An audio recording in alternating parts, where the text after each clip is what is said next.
谢谢郝林总。寻光是无法被定义的哈，就像每个动画人心中的梦一样，都是独特的，都是唯一的。我们非常高兴，寻光计划在过去的1年当中取得了非常亮眼的成绩，也希望它可以走得更远，让全球的朋友关注更多的中国动画以及中国动画人。好了，各位，接下来马上进入到的就是我们今天下半场的作品发布环节。我们下半场要一口气公布31部作品的最新 PV， 而且不少呢是从未发布过的新作，相信大家已经迫不及待了。各位，一起请看大屏幕。请你以为他就一而复。我是个战士，怕的是没有真正的活过。生存是文明的第一。就算你看不到希望，那也不代表不存在希望。残存一抹路，兵败如山倒。给我1分钟，让我查攻略。不愧是乾隆大人，真是计划周全。龙枯逆造化，万物登神通。人朝前，苍蝇因为别人是剑灵，而我则是剑仙啊。没有手术了不起，只有险中求生。不论过去，不问将来。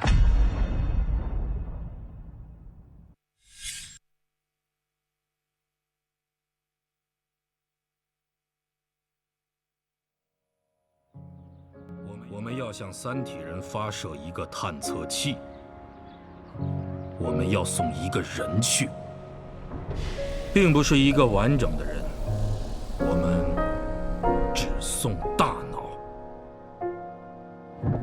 我们的一切都暴露在三体人面前，除了我们的思想。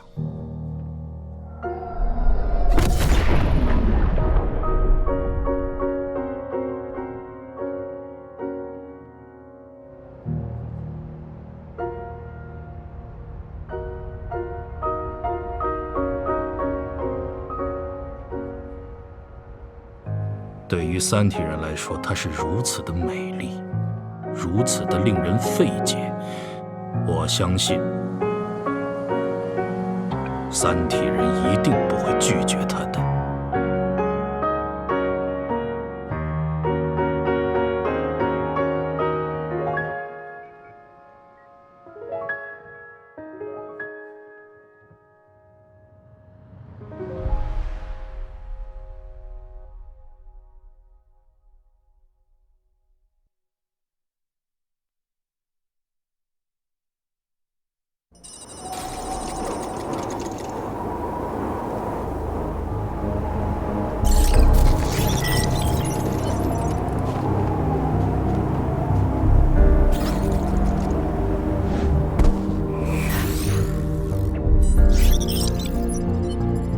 我们困在这座地下城里，又面临着红河枯竭危机，资源也所剩无几。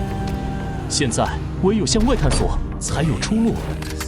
人若是有了想要守护的东西，就会变得不顾一切。出发！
2049年秋，洛城发生了群体穿越事件，人们的手臂上出现了一串神秘的倒计时。当倒计时结束之后，穿越者来到了另一个世界。这是一个科技革命之后的世界，也是现实与虚幻的分界。有些幸运儿成为了财团子弟，过着荣华富贵的生活；有些倒霉蛋儿穿越到了下三世，成为了下水道的老鼠；有些人穿越到了卫戍部队，被改造成了基因战士，甚至有些人变成了机械狗。而我，刘德柱，我则是天选之人。我穿越到了18号监狱，这里藏着这个世界成为神的方法，而我将获得修行传承，成为超凡者。我将走向人生巅峰。你们干什么？我放我出去！你们不能这么对我！我可是救世主，我穿越过来。老板，又找到一个时间行者，要不要做掉？不用，我这儿正好需要这样一个废物替我隐藏身份。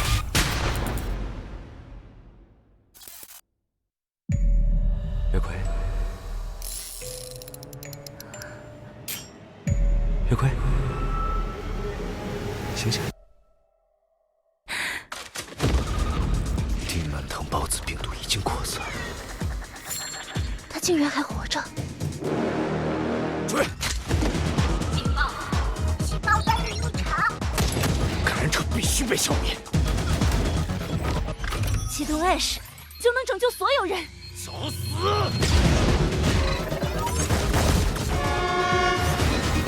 老板，一定要保佑我！呼叫塔尔塔洛斯。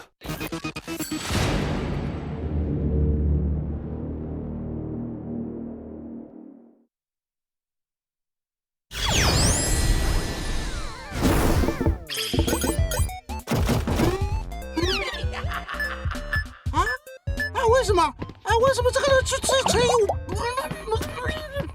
为什么要吃除以2啊？然后武器又不去吃，然后就死掉了。他就在那边，这个武器在那里就去吃。哦哟，这有什么了？我上次还看到有个人把头上的洞打开，岩浆流下来，把自己烫死的嘞。这种东西很邪门的，小兄弟，你赶紧领了钻石回家烤，很不好嘞。你们这边的人会不会操作的？闪现都留着不交的。那这钻石你要不要买？为什么不这样除以2？这火箭筒都不拿的？小白，你要记住，这是个心理陷阱。你觉得你更聪明，于是你就去会试试，对不对？那恭喜你，你也加入了追寻火箭筒的一员啦。那包括怪物是数字，火箭筒也是数字。就算是你拿了火箭筒，那又怎么样呢？后面还要拿高斯步枪、机器人、宇宙战舰才能解决的怪物啊！我设计这个世界，那么基本法则就是如此。它是个商品，它的目的就是要你花钻石。但既然我穿越过来了，没有通知入口，那就不要想太多了。林克也有林克的玩法，否则怎么流从中阿大阿嘞？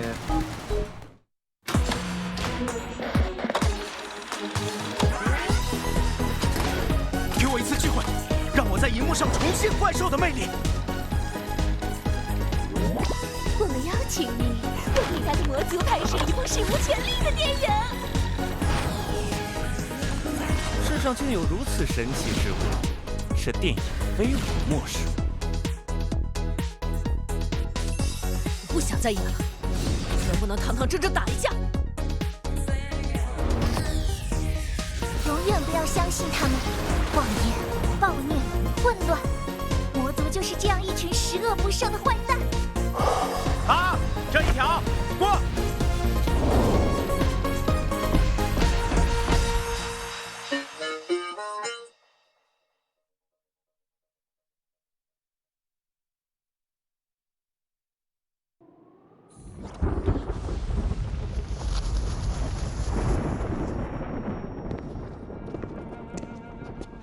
各位弑天王，你们有一个新任务，被勇士杀死，而你们将获得用不完的退休金。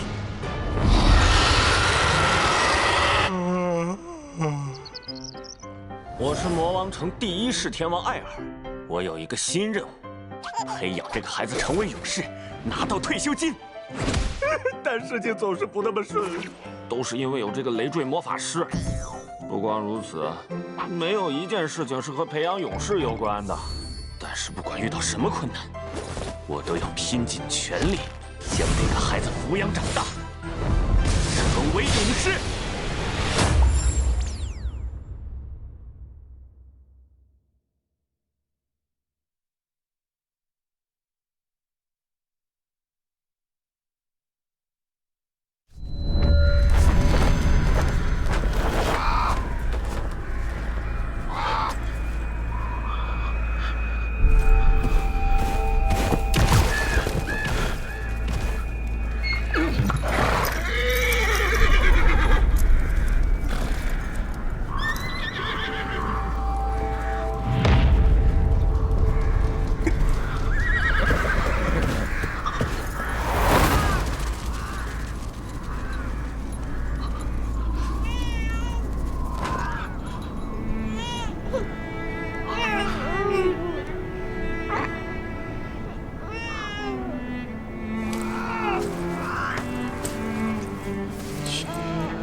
我是貂蝉还是妲己，只知道天下因我而变。如果这小子是张角，天下便是他的。幸好他是我们的张良啊！天下之大，能者众多，老师怎可断言明主只有2人？斗泰山而小天下，正是今天的写照。5天之内，1场兵役，必败吕布。9粮之后，若是华雄还活着，就拿下我大哥的人头吧。从来没有人能越过我的剑围。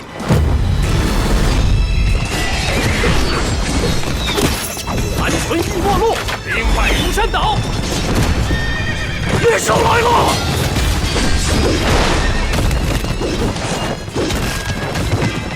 人极为野兽，只有强者可敌。玄德啊，这就是你的用人之道吗？只要一直笑，就可以笑出一片天了。张良将军！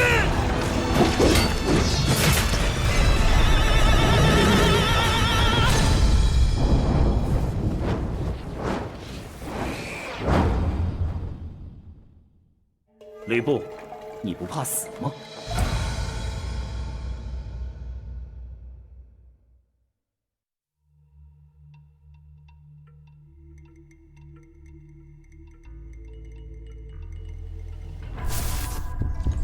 你在犹豫？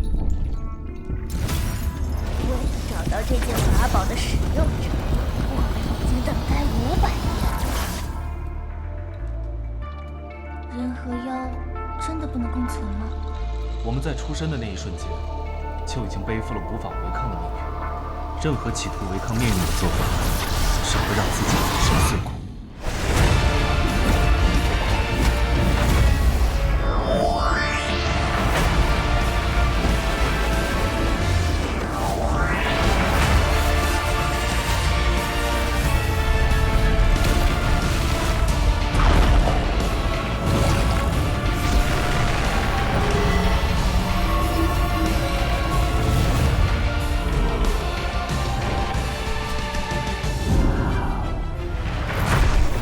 相信什么狗屁命运？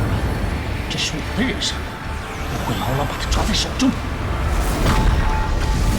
就是这股气息，地藏的气息，地藏金身终于重返人间了。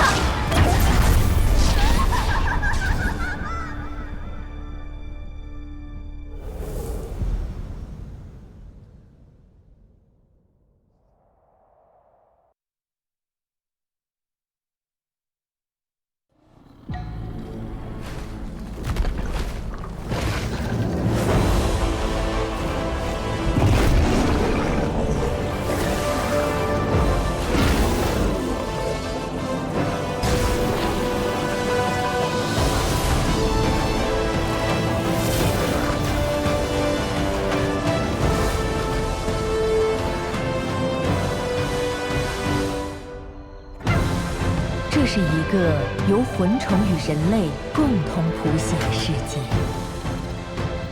他们与人类或为朋友，或为主仆，或为敌人。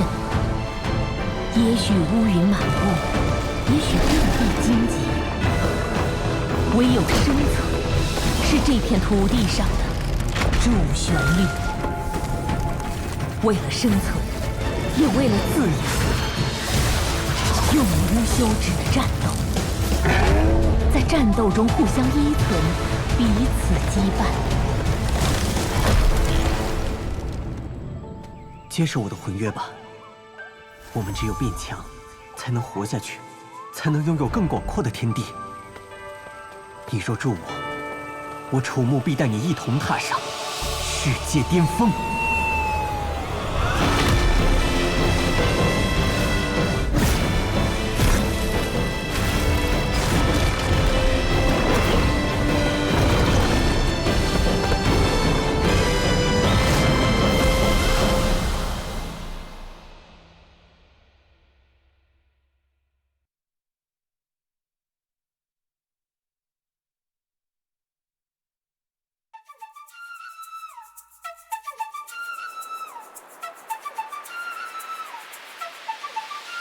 Yeah， 我的笔下生风会说出手入火的洞，看明暗线头交错，渐渐浮现世界轮廓。即使这里错综复杂，到处传来涌动，看着说着，绝对不开玩笑。Bad move， 这是我路，是谁造型那么有性格，那么平和，习惯是人群之中低调秀发的那个 Cold，I'm King， 谁能奈我如何？阴谋诡计的现场，智内王量都不够 ，OK， 跟我脚步走。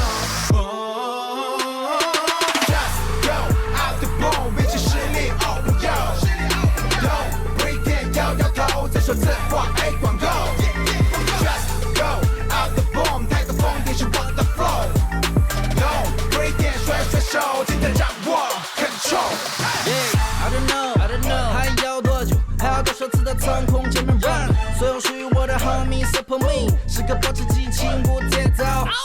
整个人放轻松，让它放空，就像遨游外太空。瞬间你身心灵相处，掌风的力量，神的力量，海阔天空，冥冥之中快失控。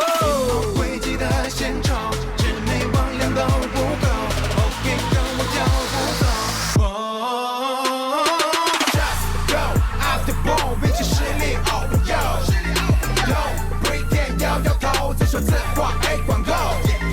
Just go out the bomb， 太多疯癫是我的 flow。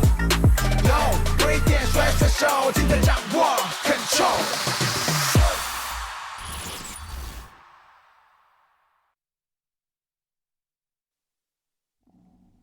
来，踏破天穹，挺入此玄幻深渊，乃人类与灵宠和谐共生之壮丽世界。缔结深邃契约。与灵宠共御生死，共战疆场，同享欢笑之顺，泪水之泉。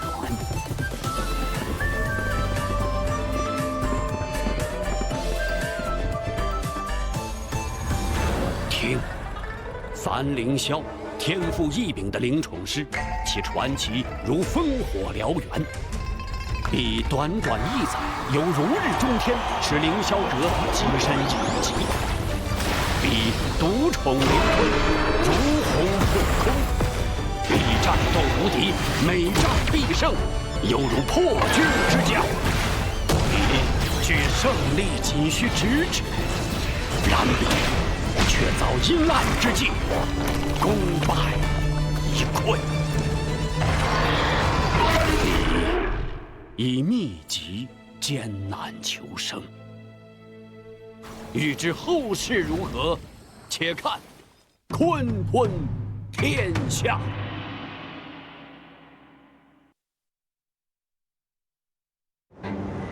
乾隆大人，这座山只有1800人，飞过去就行。咱们能不能像正常人类一样低调的走过呀？小飞，这个风洞是由世界公认的最强传奇魔法师大魔导师普莱帕斯用尽他毕生所学才打通的，所以不管什么人想要从这儿进，就必须得交钱，懂了吗？算了，玲子，咱们还是走别的路吧。明白了，乾隆大人。乾隆第7集，我是风暴。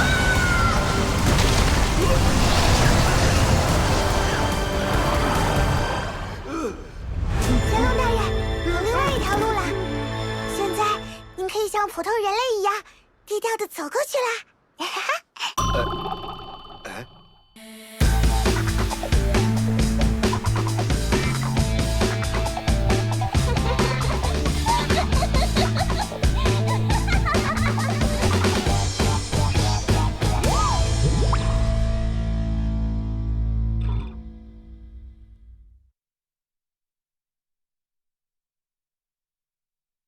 混沌初分，鸿蒙始炮，天地未开之际，无数上古生灵孕育而生。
哇，这照片拍得挺高大上啊，小哥看着像个混血。不过感觉以我的技术也能拍个差不多的。陆光，你觉得呢？怎么走了？等等我！陆光，你什么意思嘛？不相信我的摄影技巧吗？哎，对了，回国之后我也帮你找份模特的暑期兼职吧。不要。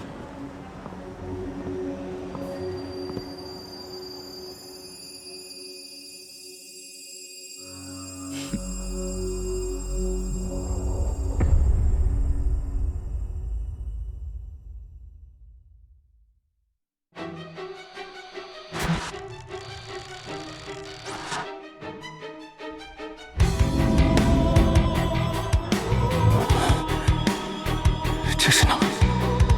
我们被困在漫画世界里。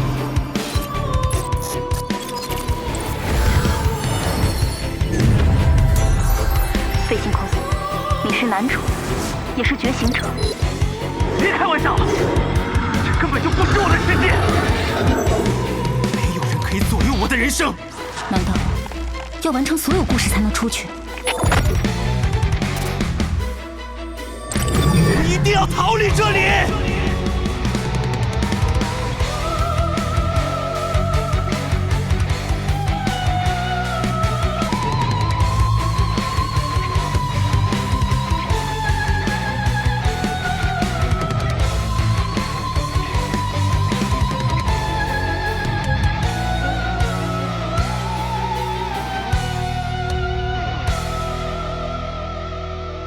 你说，我们真的能出去吗？我一定能带你逃出去的。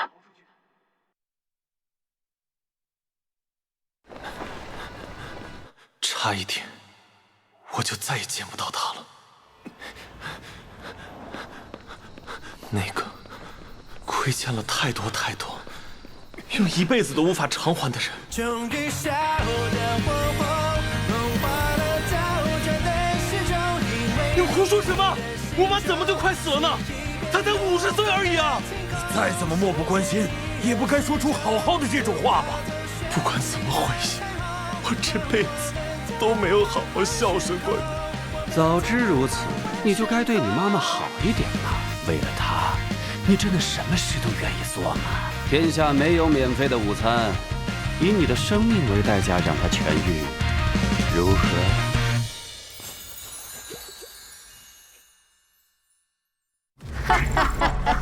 你终于下定决心了，戴上这个面具，将你我的数据重构，我的力量也将为你所用。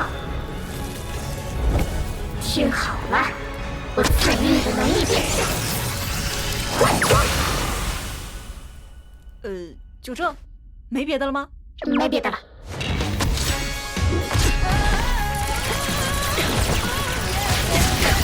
敌人到底在哪儿？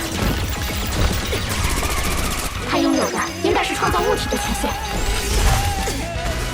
那该怎么打？刚刚是不是有人在说话？闹鬼啦！为什么要攻击我？这里是海纳创造卫星城时最初的实验，我都想起来了。我也要帮忙！那个混蛋毁了我和瓜汁的家，我绝不原谅！那就借用一下你们的力量。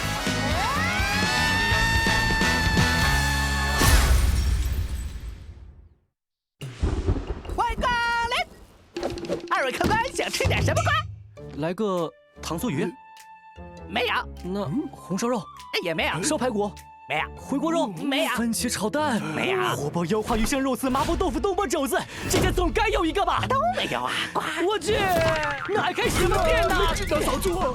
客官还挺挑食。你再说一遍，爷爷。看来只能推荐魔教主题的最新菜品——烤乳鸽。啊！麻烦我要一份。这就不对了吧？各位客官，久等了。这道美味佳肴，请慢慢享用。这厨子好有。果然都在这里，都给我去上工！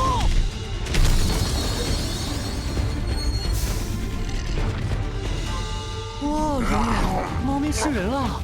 那家有轨电车来接他们去上工。那天早起夜里3班倒，哎呀，吃喝拉撒都在工位上头。啊，比我们这些接外包的还要惨呢。看来，打倒靠北山庄刻不容缓。哼，靠北山庄的棒子到了！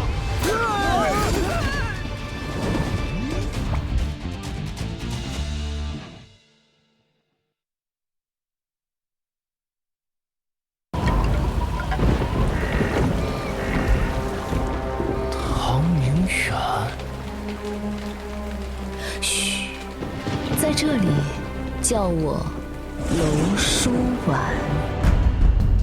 这次去了灵儿，会多陪你的。大武真要动兵了，别人怎么看我不管，你不看见我就是了。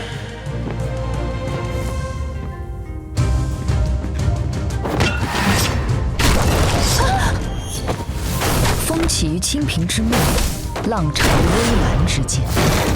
10几个良人行刺秦嗣源之事，是我做的。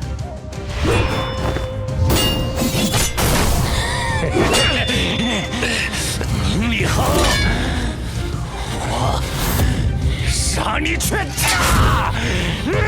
那就来啊！一个俘虏，居然成了匪寇的座上宾。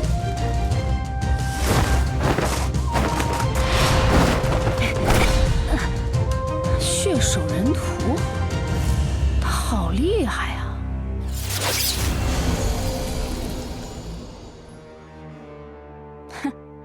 我要抓他当军师。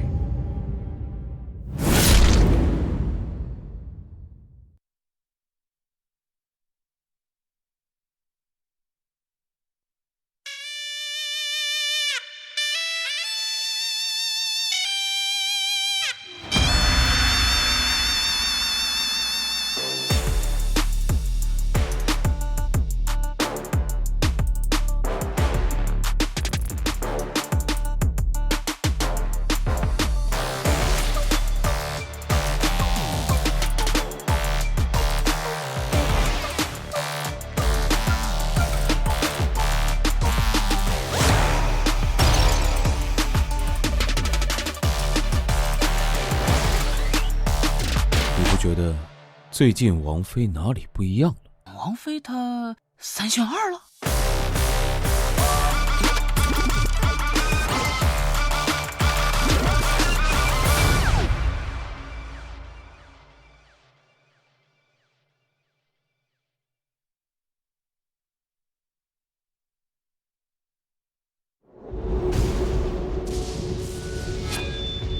本想让你多体会一下临死前的感觉，可惜老天都不帮你。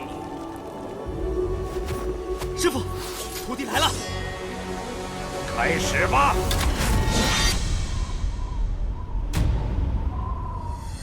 410，快上山！对，再不去就来不及了。我选择永远和世界一样，人朝前，剑朝前。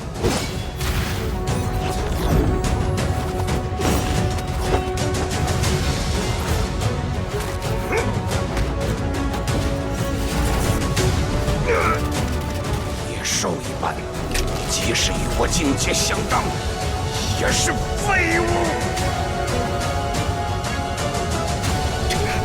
救我师父！还回来！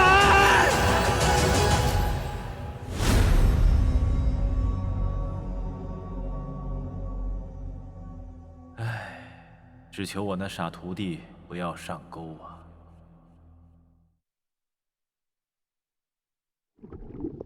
经过几千年来的繁衍进化、研究与筛选，我们即将迎来拯救蓝星计划的最后一步。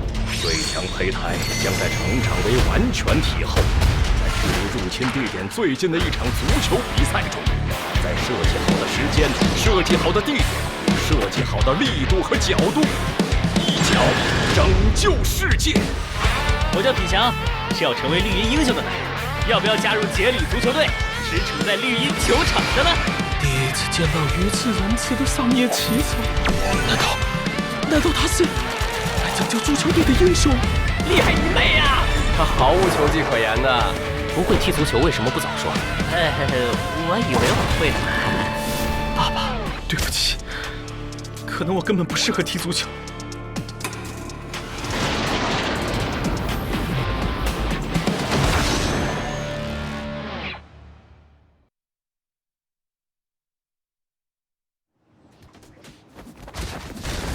我叫江南，是这部动画的主角。这个慢镜头主要是让大家能看清我的脸。接下来总会有一点追逐，一点打斗，外加一点点特效。至于反派，无关紧要了。反正他们总会被我打败。哼。最后再来个帅气的大招！哎呀！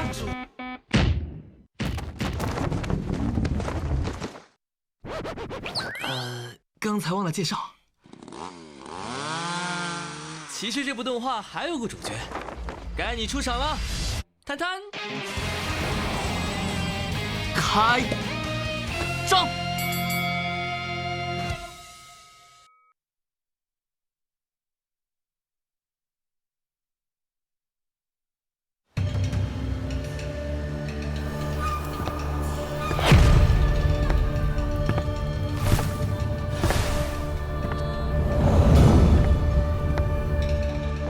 陈云竟然才回来几天，竟敢招惹皇城4大家族的林氏本家少主！我不会一下子杀了你，我会像废掉你的宝贝堂哥一样，先将你废了。我押500两，不出1炷香的功夫，林青言就会痛哭求饶。我要1000两。给一个，押我家相公。对付这小畜生，不用脏了您的手。好强的气息！控住这只疯狗。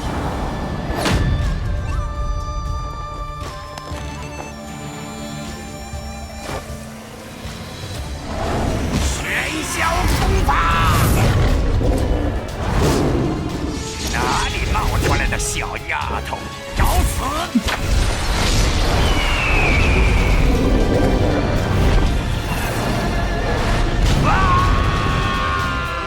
岳青言，你现在收手，还能留你一条全尸。生我之亲，1000倍奉还。惹到本帝，你会比死更痛苦。是你逼我用这招的。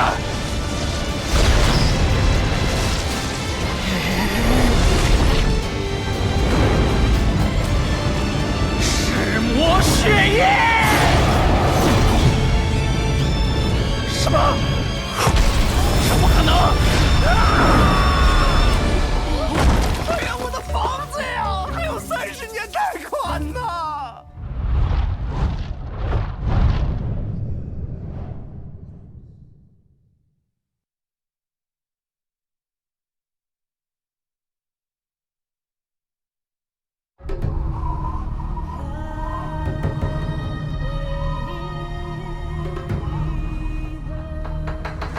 ！10年之内，我定日华天都，一决生死。这山河榜就是你10年之约的第1步，你要用实力让小看你的人闭嘴。所谓的天道，并非一成不变。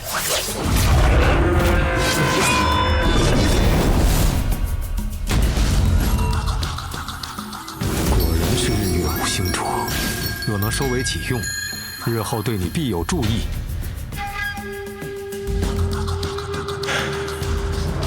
风寒，你必须扛过这焚筋错骨的痛苦，要不然还谈什么10年之约？神突！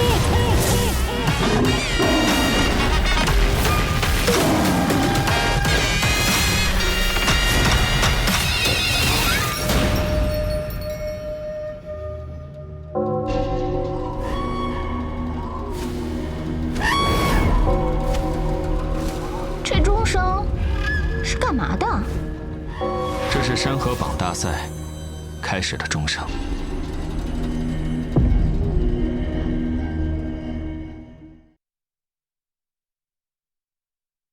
世间有一种人，他们无法了解生命的美好，最美的食物、最动情的事，对他们来说都没有任何的吸引力。而我，就认识一个这样的人。那时候，我们经常一起吃火锅，我吃红汤，他吃白汤，后来干脆换成了清水。既然不喜欢，又何必装模作样？不错，比起吃火锅，我更喜欢看别人吃火锅。看青菜在白汤里翻腾，看数双筷子争抢肉片，看熟识的人围坐在一起。从前是这样，现在依然是这样。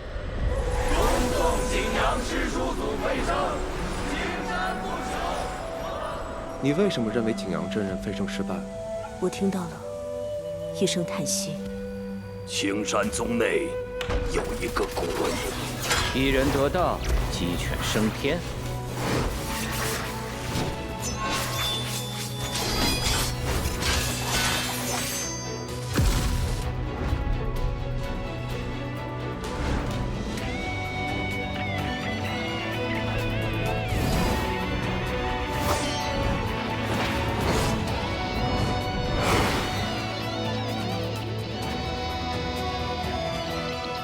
大道朝天，各走一边。你走你的，别来烦我。说得好，你修你的道，我灭我的事，如此才对。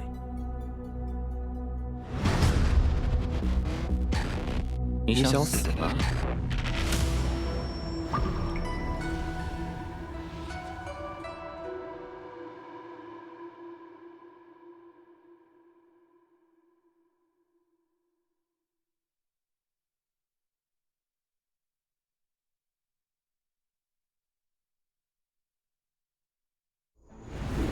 飞刀孤狼，这是 Red 组织给我的代号。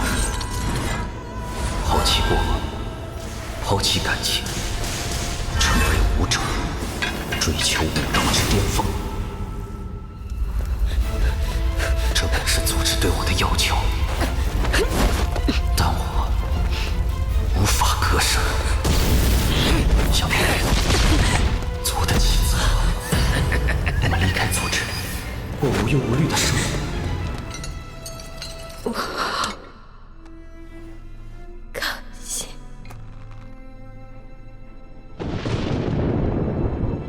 可是你小看了他。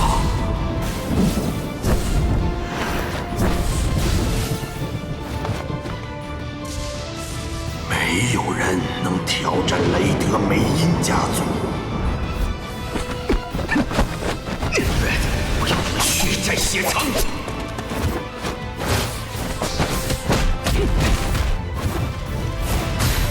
哪怕孤身一人。小马，对不起。如果有来世。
真是傻孩子，危险！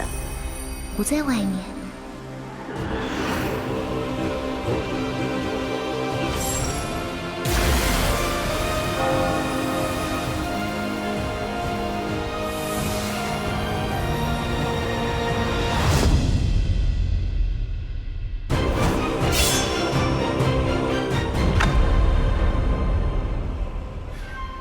好的，谢谢各位，继续把掌声送给我们下半场的这些国创的作品。说实话，我觉得一口气能看到这么多优秀的国创的 PV， 真的是非常非常的开心。我其实已经偷偷的记录下几部的名字，准备来好好的追番一下。只求大家一件事，就千万别割，好不好？好了，那接下来呢，进入到我们下半场的一个随机问答的环节了，依旧是请我们的灯光老师一起来配合一下。我们来看看我们下半场第一个来进行互动的主创会是谁呢？来，有请。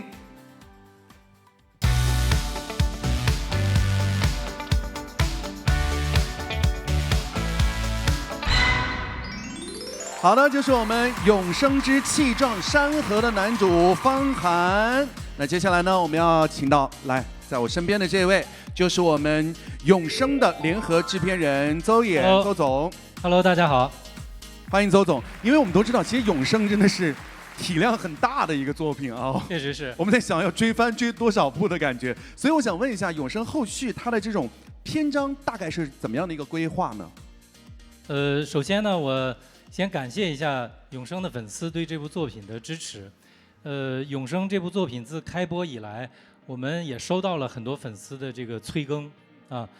这部作品啊，确实更新的有点慢了。它的原著有1600多章，按照这个节奏，基本上是有生之年了。但是呢，各位观众老爷不要着急啊，我们已经快马加鞭的在加快后续篇章的这个制作当中。同时呢，我们也规划了半年番，而且为了提升质量，我们也全面的做了很多的这种准备，也希望能够在画面上给大家一个更好的一个呈现。所以相信不久的将来就能跟大家见面了啊！感谢各位观众的支持。好的，谢谢邹总。听到这我们就放心了，请您就坐。好的，接下来有请我们灯光老师再一次来操作，我们来看看下一位互动的主创会是谁呢？请看。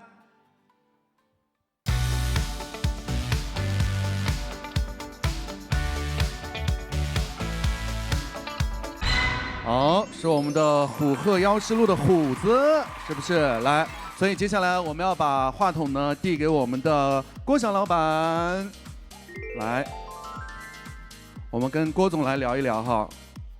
因为其实我们都知道，这个少年热血其实是很经典的一种动画的一个题材哈。那其实郭总来简单的给我们来介绍一下这次的新作，我们的虎鹤妖师录的话，最大的看点在哪里？大家好，首先。很荣幸今天能够参加 B 站的这个发布会。那么这个《虎鹤妖师录》呢，也是幻为数码跟 B 站第一次合作的一个国创的作品。那么虎鹤这个项目呢，来自于那个哔哩哔哩平台的一个同名的漫画，本身呢就是一个非常高人气的一个漫画。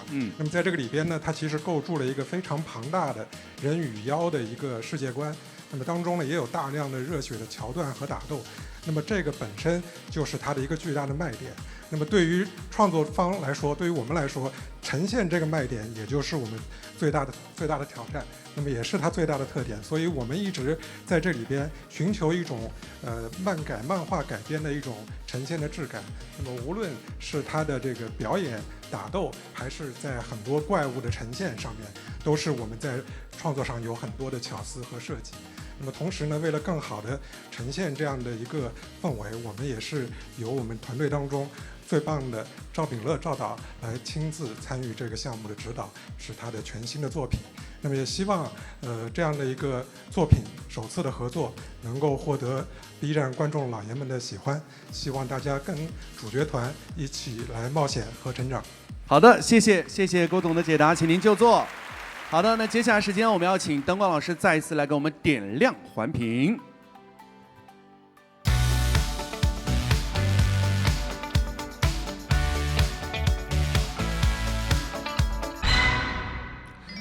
大道朝天的景九来，正好就在我们旁边，我们要把话筒传递给我们的陈宪尧导演。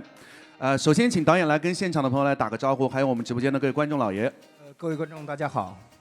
欢迎导演，因为我们对修仙的题材其实也比较喜欢跟熟悉啊，但是修仙通常都是从人到神，但这次特别的不一样，因为我们原作的魅力就是从神到人嘛，对吧？所以我们的修仙修的是这个心境，但是从展现上来说，其实应该是非常非常有难度的。所以我想问一下，这种心境上的微妙的转变，对于动画改编来说，是不是最难的部分？我们制作上怎么样来应对呢？确实，大道朝天目前第一季的话，我们的主角景九还是一个就是神性比较更大过于人性的一个状态吧。我们其实在做的时候，第一方面最表面的一点就是可能景九会有一些三无属性，对，就是他的一些表演啊什么都会表情会比较少。然后但其实更深的一点，我想应该是就是景九他做所有的事情，他所有的话都会显得非常的真诚。非常真实，他不会去说一些违心的，或者是想掩饰一些东西。对，就像比如说，就是青山弟子经常会说的那句“你想死吗？”可能别人说这句话的时候，可能是一个威胁。景九说这句话的时候，他真的是在诚心的发问。是。对，我觉得这是我们去努力想去把这个角色突出的一点吧，就是一个真诚。好的，一个真诚的角色，我们期待，好吗？谢谢导演，谢谢。好，那接下来呢？时间关系有限，我们今天要挑的就是下半场的最后一个互动角色了。我们一起来看看到底是谁呢？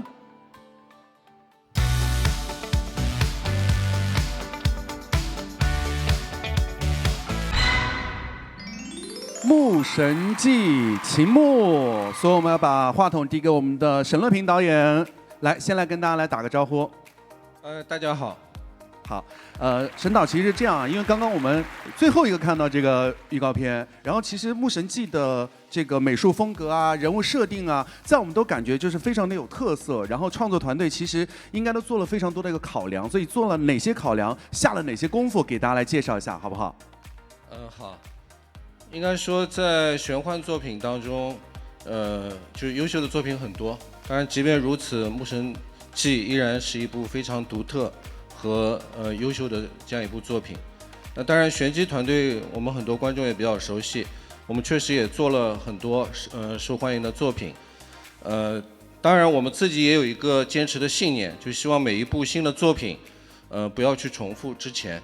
那即便之前某一种风格可能它很受欢迎或者取得过一些成功，那么所以面对《牧神记》这样一部作品，对于玄机的团队来说，其实依然是一个巨大的挑战。那么我们在反复的提炼原作，也是为它总结了4个关键词。那么一个呢就是叫做众神空间，一个呢是时空叠加，还有一个呢是盆景世界，另外呢就是一个叫东方真气。就这4个关键词呢，是我们为《牧神记》提炼出来。就是因为它不仅仅拥有独特的世界观，其实它是跟故事完全融合。那么随着一个一个悬念的揭开，可以带领观众去体验天外有天，天外依然有天这样一种奇妙的探险。所以呢，综上所述的话，我觉得《牧神记》完全有理由是一部值得期待的佳作。真的非常非常的期待，天外有天，天外依然有天，就更值得期待了。好的，谢谢沈导，请就坐，谢谢。朋友们，那么截止到目前为止呢，我们所有的这个 PV 已经全数的公开了。但其实熟悉我们国创发布会的朋友应该都已经猜到了，我们其实还有一个惊喜要给大家来揭晓。那么接下来时间，我们要有请到的是哔哩哔哩副总裁张盛燕 Leo 为大家带来今天的重磅发布，有请。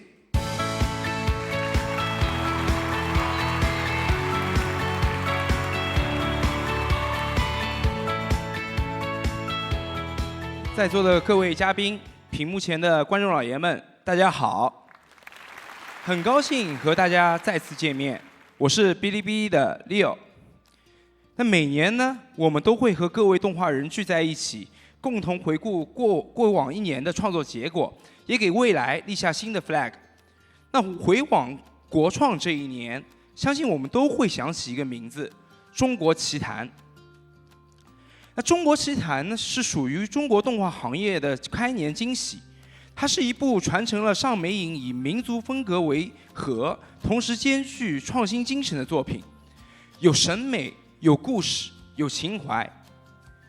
今年元旦播出后在全网掀起一股热潮，在口碑和商业等方面都取得了非常不错的成绩。截止目前，作品在 B 站累计播放量超过2.9亿次，站内评分也达到了9.9分，这也是2022年至今站内互动数最高的国创作品。此外，中国奇谭还引发了一波声势浩大的二创，1万多位UP 主们创作了超过1.8万支稿件，二创视频总播放量近6亿次，是动画剧集本身的2倍。那第1季完播之后很多用户也在期待后续的故事，比如小猪妖到底有没有离开浪浪山，其他的小妖怪们有了怎样的新生活。那将这份精彩延续下去，不仅是各位观众老爷们的热切愿望，也是我们作为一家内容平台希望努力满足大家的。那在此，我想跟大家宣布2个好消息。首先，《中国奇谭》第2季动画制作已正式启动，作品将继续保持高水准。除了大家所熟悉的上美影、上影集团的新兴力量上影园文化也将加入。第2季将由上美影、上影园与 B 站联合出品，上影园企划开发，共同进行版权潜入的开发运营。另外一个好消息是 ，B 站将协同上影园一起加大投入，推进《小妖怪的夏天》大电影的开发。目前这部作品也在前期筹备中了。小猪妖之后会有什么样的冒险？期待在将来与大家一起见证。中国奇谭第1季的魅力有目共睹，我们从中看到了中国动画人的赤诚与浪漫。作品既有天马行空的想象，也有细致入微的观察。现在第2季与大电影都已提上日程。那由于其他的行程安排，很遗憾，上美影、上影园的嘉宾以及创作代表没有能来到现场。那他们也准备了一些话想对观众老爷们说，请看 VCR。大家好，我是陈廖宇，是中国奇谭系列的总导演。大家好，我是李早，是中国奇谭系列的总制片人。今天是哔哩哔哩国创发布会，我们也知道 B 站的小伙伴们都非常关心中国奇谭第2季的近况。感受是首先非常感谢所有观众的喜爱，还有对我们的肯定，但是压力也非常大。尤其我们现在开始做中国奇谭2的时候，我觉得我们对自己的要求以及观众对我们的期待，都会作为压力，变成我们创作更大的这个动力。相同之处就是中国奇谭嘛，还是不变的，一定是首先我们无论从内容还是形式，一定要体现中国特性、中国的文化元素，当然也包括在这个基础上的创新。然后奇谭一如既往的一定要讲有想象力的故事，不断的挑战我们自己的想象力。所以概括起来说，其实不变的就是我们奇谭永远都是要讲有想象力的中国故事。就说中国奇谭一直要追求创作上的多元化，是吧？那么第2季既然是多元化，我们原则上就要尽量去做和第1季有所不同的题材，有所不同的风格，是吧？然后由于第2季有更新的导演加入，那么自然从每个导演的自身的生活背景、他的教育不同的地方，他们身上从他自己出发，不同的成长，对，也会给大家带来不同的故事和不同的表现方式。而且我们特别在意的是，导演从自己的这种生活，从本土出发所以大家会看到更多关于中国甚至某个具体的地方的乡土生活的故事或者是关于人与家庭的关系，或者关于人的自我审视，这些东西可能都会让大家看到和第1季更不同的故事。其实就像陈导刚刚说的一样哈，就是第1季播出之后呢，我们收到了很多来自 B 站的小伙伴们非常真诚非常真实的一些评价和意见。然后大家还做了非常多的这种2创，然后这些2创其实也充满了非常多的奇思妙想，所以这些呢其实给了我们很大的激励和启发。所以再一次的感谢大家对我们的关注和喜爱。那么未来在第2季的这个开发过程中刚刚陈导也提到了，在这个项目当中，我们会有更多的新的导演的加入。那么其实除了大家熟悉的上美影之外作为上影新生的力量，上影园文化，我们也将携手哔哩哔哩一起为大家去打造更多的有感动、有共鸣、有国风的这样的一些作品，然后也希望跟大家一起去探索又神秘又精彩的奇谭世界。感谢大家对中国奇谭的喜爱。也请 B 站的小伙伴们持续关注我们，谢谢大家。谢谢大家。感谢2位。正如李早总所说的，我们也期待一起为大家带来更多有感动、有共鸣、有国风之美的作品，也期待让这些好内容跳出屏幕，在我们日常生活的每个场景中都焕发出无限的能量。中国奇谭只是一个起点。B 站未来将与上美影、上影园持续深度合作，探索多元创作形态。我们期待上美影独具特色的中国动画学派风格与 B 站充满活力的内容生态产生更多的化学反应，催生更多的国创奇迹。作为动画短片集形式的一种大胆尝试，中国奇谭的成功也给广大创作者打了一剂强心针，让大家看到原创动画的更多可能性，发掘更多潜力作者，给予大家更多的创作空间，让星星点点的创意之光汇聚成国创星河，一直是我们努力的方向。从哔哩哔哩寻光计划到中国奇谭，我们希望通过这种形式吸引更多创作者进来，大家一起续写属于国创的精彩。谢谢大家。谢谢，再一次的感谢 Leo， 谢谢。同时，我们要特别的感谢刚刚在 VCR 当中跟大家分享喜讯的上影股份副总经理、上影园总经理李早，还有我们的陈廖宇总导演，谢谢你们辛苦了。其实一直就盼着中国奇谭这样好的一个 IP 能够被延续。那么今天呢，在我们的国创发布会的现场，我们一起见证了中国奇谭第2季和小妖怪的夏天的大电影同时官宣，真的非常非常的开心。就像 Leo 刚刚说的一样哈，中国奇谭只是一个起点，我们也期待着我们的上美影跟 B 站的合作，能够催生更多国创的奇迹。好了，今天我们真的是看了非常多的一个发布啊，相信很多朋友们还沉浸在刚刚的重磅发布当中。可是接下来我们要一首歌曲来回味一下这个夜晚涌现出来的热爱与感动。一起欢迎到的是非詹雯婷为大家带来《镇魂街》第3季的片头曲《逆道》，有请。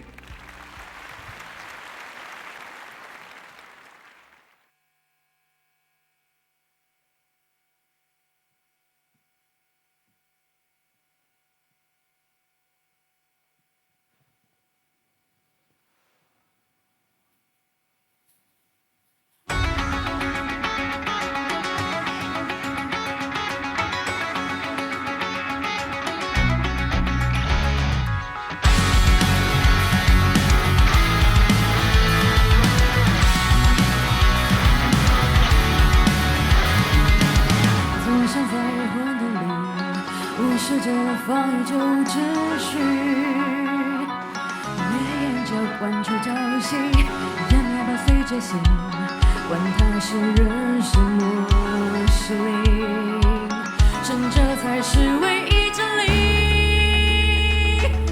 有我主宰天地。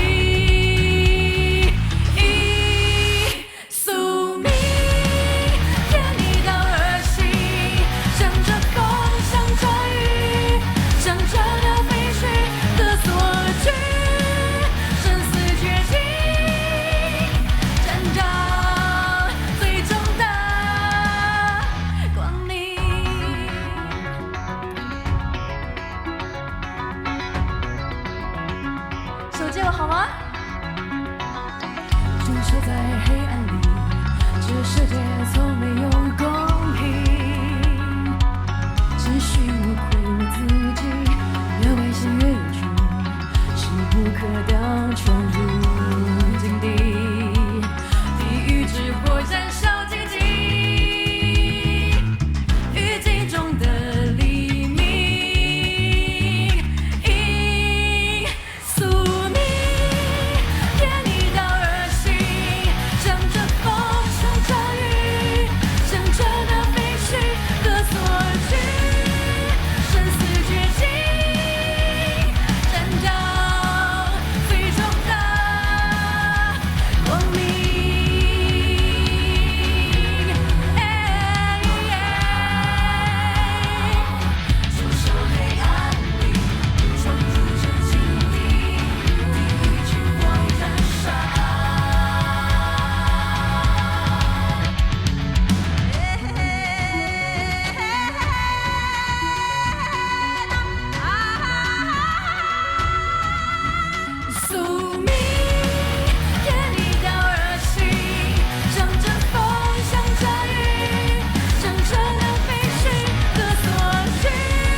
望大家有一个愉快的夜晚。哔哩哔哩干杯！谢谢飞，谢谢谢，拜拜。谢谢飞，淋漓尽致的演唱，朋友们，那我们今天的国创发布会呢也要来到尾声了，还是要再次跟大家来汇报一下。今年呢 B 站一共发布了68部国创的动画作品。那在今天的直播环节呢，我们看到了其中的53部的重点作品，所有的信息均已同步上线。上 B 站搜索“国创发布会”，即可查看我们的完整片单，并一键追番全部作品。